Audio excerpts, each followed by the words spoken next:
guys, thanks for joining us on Ortmann Concrete in Action YouTube channel. I'm Jacqui Ortmann, and I'm bringing the Boss Lady Bricks segments to you.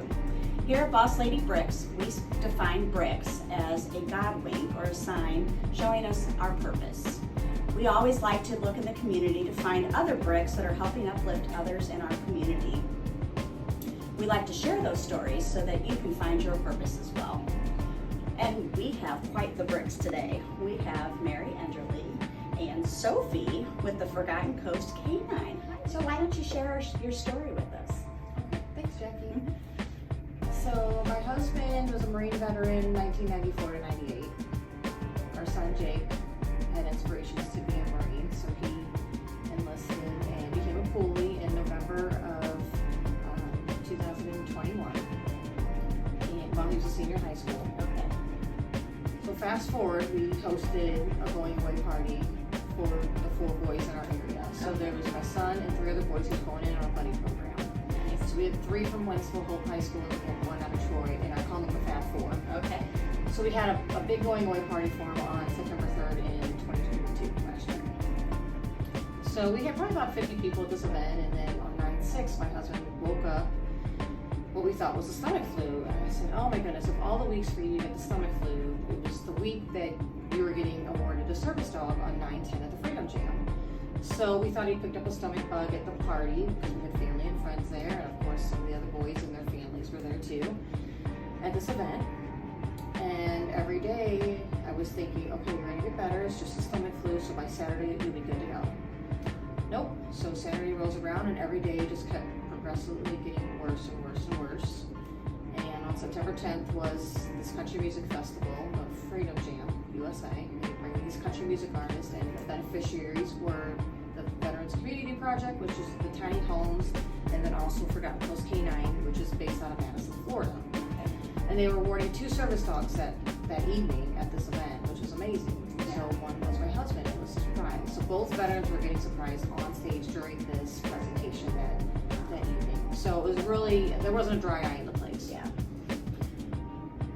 So my husband, I was trying to get him into the room. He wasn't able to attend, and I was actually kind of mad at him because he wasn't attending. And so I had to go up on stage, get his certificate on stage and his award, and luckily somebody took a video of it. It's on YouTube actually, the presentation. So I went home that evening. He was already in bed. The next day we were getting up to take Jake to drop him off at MEPS at the hotel here in St. Louis so that he'd fly out the next day to San Diego to go to boot camp for the Marines.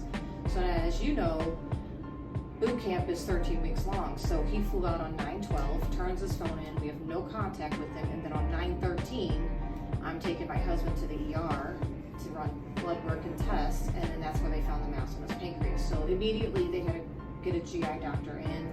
They put a stent in his bile duct. He was near septic, bile was spilling over, and he was jaundiced.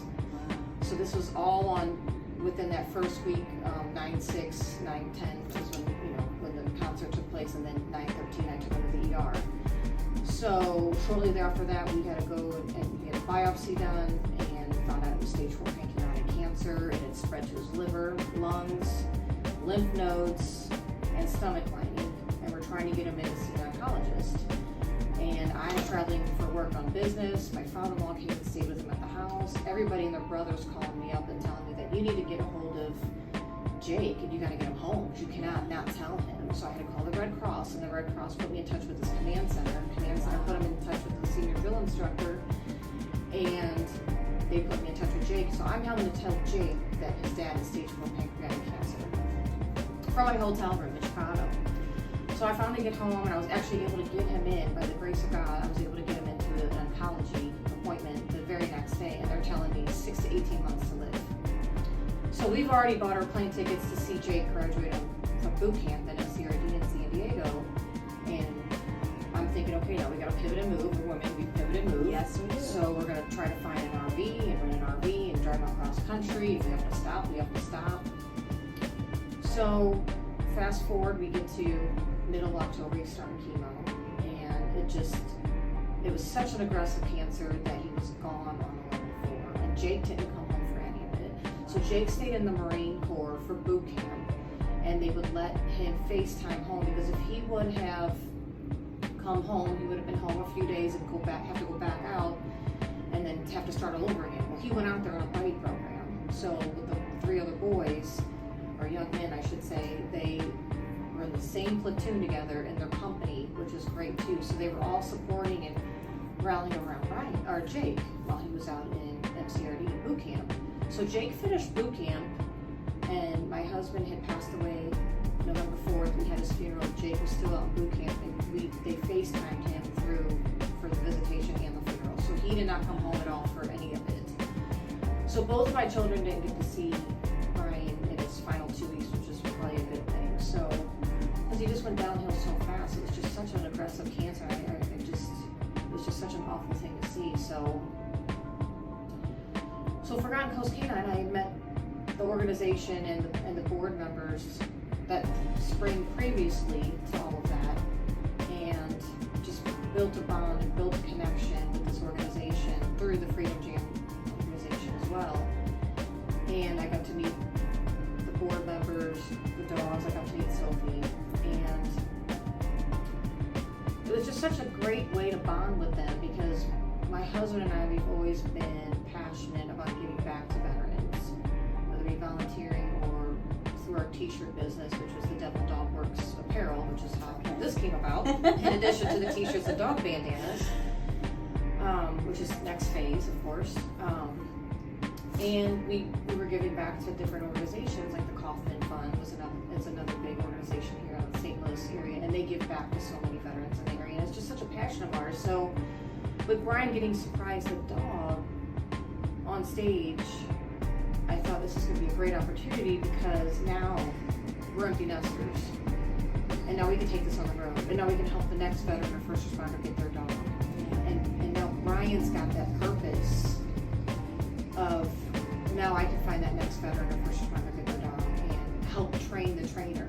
So being a 30-week program, 28 weeks online. He was going to start it after the first of the year. 28 weeks online, 2 weeks in person. You pick out what kind of dog you want. You go down to Florida, Madison, Florida area. You finish up your training in person, and then you bring the puppy back home.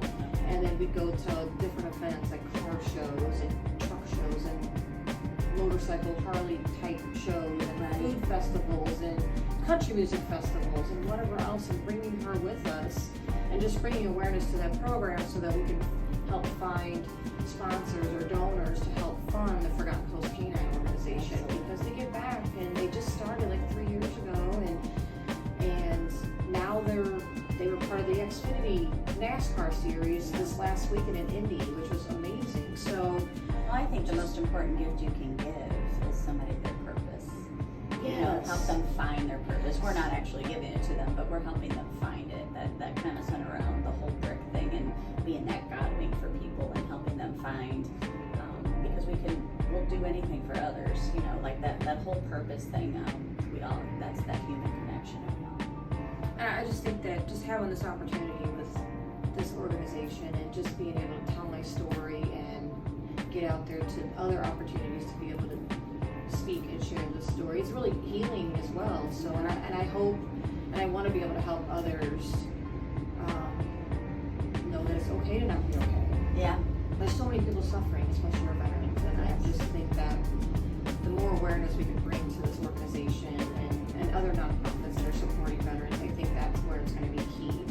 I think that's the biggest piece of it. Well, and one of my favorite stories that you've shared with me with the Forgotten Coast Canine is that you're always a part of the family, and so our veterans, obviously first and foremost, but their families are on that journey too, and they give up so much for our freedom and for this country. So the fact that they're aware of that and that they take care, and I know a lot of those organizations do that. They look at it as a family as a whole. It's not just an individual, and that they've embraced you, and then now you have your service dog so that you can be your best and be able to share with others and share your story.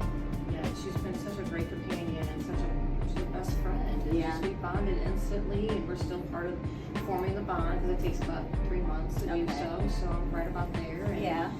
got her in May, and she helps me sleep at night. Yeah. I wasn't sleeping at night, and it was probably a good 6 or 7 months before I could really get a good night's couldn't sleep. Well, it still hasn't even been a year. Like I can't imagine.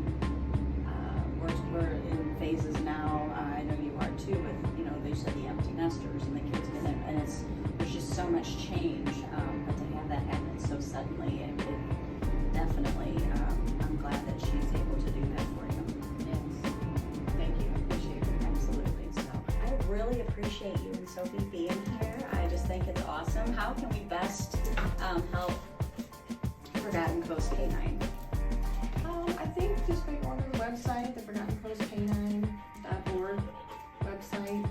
There's a lot of resources and a lot of good information there.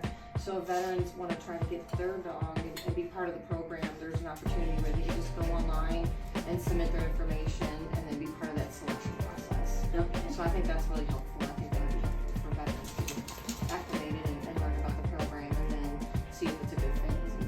Thanks so much for coming. I really enjoyed meeting Sophie. Thanks. Thanks for coming, Sophie. Thanks, Mary. Thank you. Goodbye. Bye.